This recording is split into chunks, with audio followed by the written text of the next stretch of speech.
கோயம்புத்தூர் சூலூர்ல இப்போ 10 வயசு சிறுமி தெரிஞ்ச பெர்சனாலேயே பலாத்காரம் பண்ணப்பட்டு மர்டர் பண்ணப்பட்டிருக்கிறது இப்போ நம்மளுக்கு எல்லாமே தெரிஞ்ச விஷயம்தான். இந்த மாதிரி விஷயங்கள் நம்ம இந்தியாவிலையும் தமிழ்நாட்டிலையும் நடக்கிறது புதுசு இல்லை. இந்த மாதிரி ஒரு பெத்தட்டிக்கான சிச்சுவேஷன்ஸை தெரிஞ்ச பெர்சனாலேயே நடக்கிறப்போ போலீஸு முன்னாடியே இந்த விஷயங்கள் நடக்காம தடுக்கிறது இட்ஸ் நாட் பாசிபிள் தான். இதுக்கு எல்லாருமே நம்ம கோபப்பட்டு அந்த கிரிமினலுக்கு மரண தண்டனை விதிக்கணும் அப்படின்னு தான் எல்லாருமே நம்ம சொல்றோம். அப்படி கிரிமினல்ஸ்க்கு மரண தண்டனை விதிக்கிற அதிகாரம் முதலமைச்சருக்கு கிடையாது, நீதிமன்றத்துக்கு மட்டும்தான் உண்டு. போலீஸ் எஃப்ஐஆர் போட்டு விசாரிச்சு சார்ஜ் ஷீட் தாக்கல் செய்வாங்க. அதுக்கப்புறம் செஷன் கோர்ட்ல விசாரணை நடக்கும். குற்றம் நிரூபணம் ஆகிற பட்சத்துல 376A 376AB 376DB POCSO act பிரகாரம் நீதிபதி மட்டும்தான் அவருக்கு மரண தண்டனை கொடுக்க முடியும். அதுவும் ரேரஸ்ட் ஆஃப் ரேர் கேஸா இருந்தா மட்டும்தான்.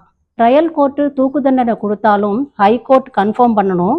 அதுக்கப்புறம் சுப்ரீம் கோர்ட் ஜனாதிபதி வரை கருணை மனு வரை போகும். முதலமைச்சருக்கு என்ன அதிகாரம், என்ன செய்ய முடியும் முடியாதுன்னா ஃபாஸ்ட் ட்ராக் விரைவு கோர்ட்டு அமைக்க சொல்லலாம். 60 நாள்ல சார்ஜ் ஷீட் போட சொல்லலாம்.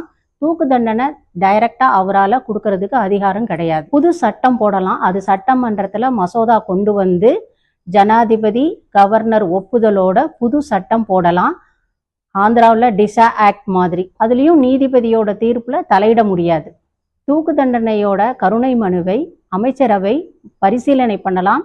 ஆக்ட் 161 பிரகாரம் அதுலேயும் இந்த கருணை மனுவை அந்த பனிஷ்மெண்ட்டை அதிகப்படுத்த முடியாது, குறைக்க தான் பரிந்துரை பண்ண முடியும். இந்திய அரசியல் அமைப்பு அதிகாரம் அப்படிங்கிற பிரிவினையின் சட்டத்தின் கீழ் இயங்குது. சட்டம் இயற்றுவது சட்டமன்றம், நாடாளுமன்றம். அதை செயல்படுத்துவது அரசாங்கம், முதலமைச்சர். தண்டனை கொடுப்பது நீதிபதி. ஒருத்தர் கையிலேயே இந்த மூணுமே இருந்ததுன்னா அது சர்வாதிகாரம் ஆகிவிடும். அதனாலதான் முதலமைச்சர் குற்றவாளின்னு முடிவு பண்ணி தண்டனை, மரண தண்டனை, எந்த தண்டனையுமே கொடுக்க முடியாது.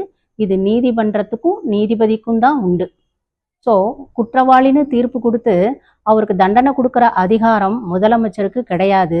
அது கோர்ட்டுக்கும் நீதிபதிக்கும் மட்டும்தான் உண்டு. இது எந்த கட்சியாக இருந்தாலும் சரி, டிஎம்கே, ஏடிஎம்கே, டிவிகே, என்டிஏகே, எந்த கட்சியாக இருந்தாலும் இதுதான் இங்கு அரசியலமைப்பு சட்டம். இதுதான் நம்ம அரசியலமைப்பு சட்டம்ங்கிறத மக்கள் தான் புரிஞ்சுக்கணும்.